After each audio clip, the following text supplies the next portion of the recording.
Good morning, class 8th. Welcome back to your geography class. I am your Sanjita Miss.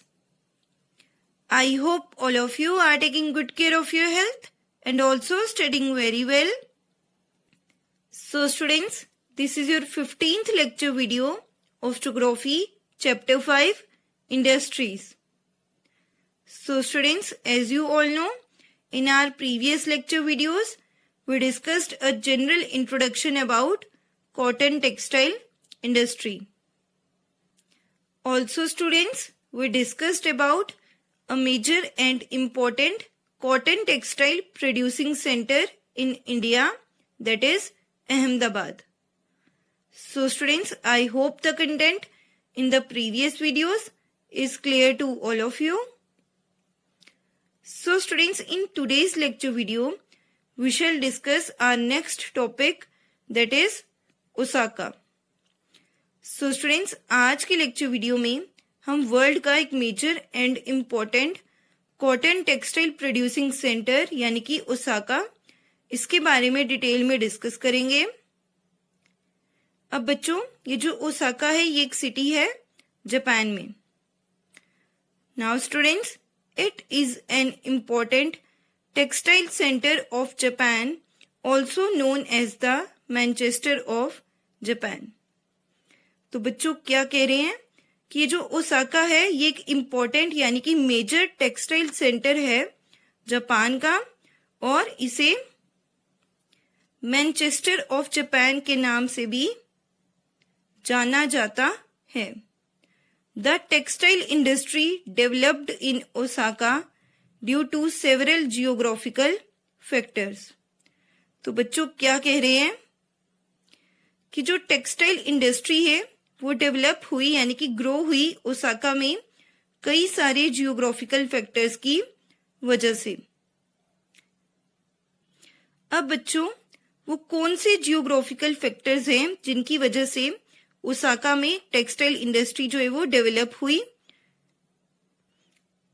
उनके बारे में हम अभी डिटेल में डिस्कस करेंगे. So students, the extensive plain around Osaka ensured that land was easily available for the growth of cotton mills.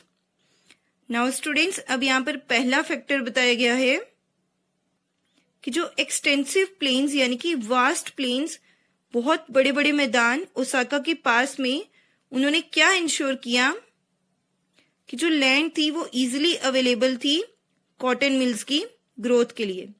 यानी कि कहने का ये मतलब है कि जो एक्सटेंसिव प्लेन्स यानी कि लार्ज प्लेन्स, बड़े बड़े मैदान ओसाका के पास में उन्होंने ये इंश्योर किया कि जो लैंड थी वो इजीली अवेलेबल थी कॉटन मिल्स की ग्रोथ के लिए. अब बच्चों, जो प्लेन एरियाज है यानी कि जो फ्लैट लैंड है वहां पर इंडस्ट्रीज या मिल्स जो है वो इजीली सेटअप करी जा सकती हैं. सो उसी वजह से जो ओसाका में कॉटन मिल्स जो है वो इजीली जो है वो डेवलप हुई. Now students, warm humid climate is well suited to spinning and weaving. अब बच्चों, यहाँ पर दूसरा फैक्टर क्या बता रहे हैं कि जो वार्म ह्यूमिड क्लाइमेट है ओसाका का वो वेल सूटेड है यानी कि सूटेबल है स्पिनिंग और वीविंग के लिए.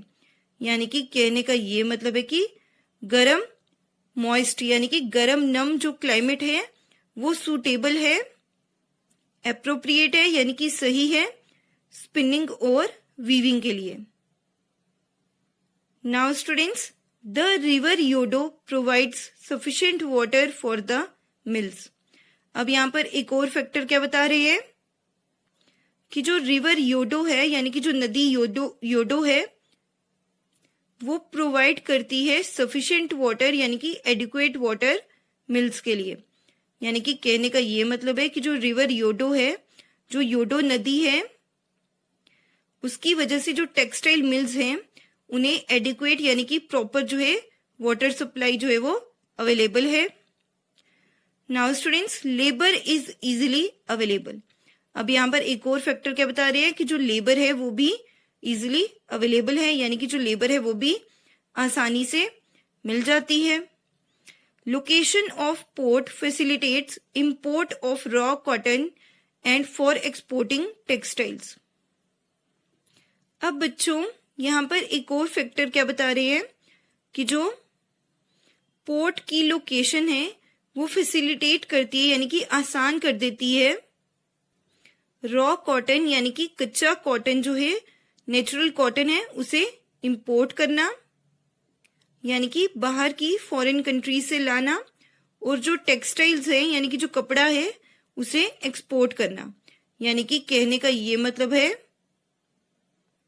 कि जो पोर्ट की अच्छी लोकेशन है उसकी वजह से आसानी से रॉ कॉटन यानी कि जो नेचुरल कॉटन है उसे इंपोर्ट करा जा सकता है, बाहर से लाया जा सकता है, और जो टेक्सटाइल्स है यानी कि जो कपड़ा है उसे भी आसानी से एक्सपोर्ट करा जा सकता है, यानी कि बाहर बाकी कंट्रीज में भेजा जा सकता है।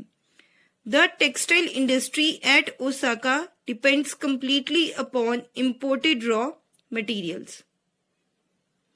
तो बच्चों क्या कह रहे हैं कि जो टेक्सटाइल इंडस्ट्री है ओसाका में वो कंप्लीटली यानी कि पूरी तरह से डिपेंड करती है इंपोर्टेड रॉ मटेरियल्स पर।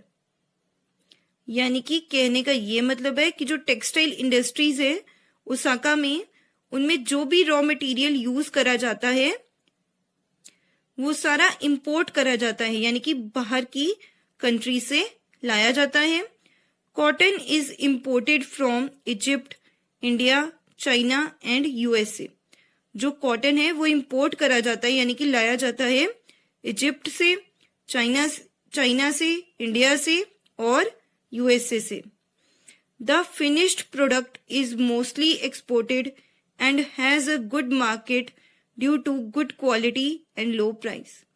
अब जो फिनिश्ड प्रोडक्ट है यानी कि जो फाइनल प्रोडक्ट है वो ज्यादातर एक्सपोर्ट करा जाता है यानी कि बाहर की कंट्रीज में भेज दिया जाता है बेचने के लिए, और उसकी एक गुड मार्केट है यानी कि उसकी एक बहुत ही बड़ी डिमांड है। क्यों?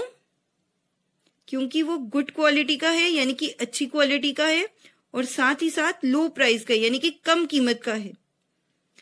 दो it is one of the important textile cities in the country of late, the cotton textile industry of Osaka has been replaced by other industries such as iron and steel, machinery, ship building, automobiles, electrical equipment and cement.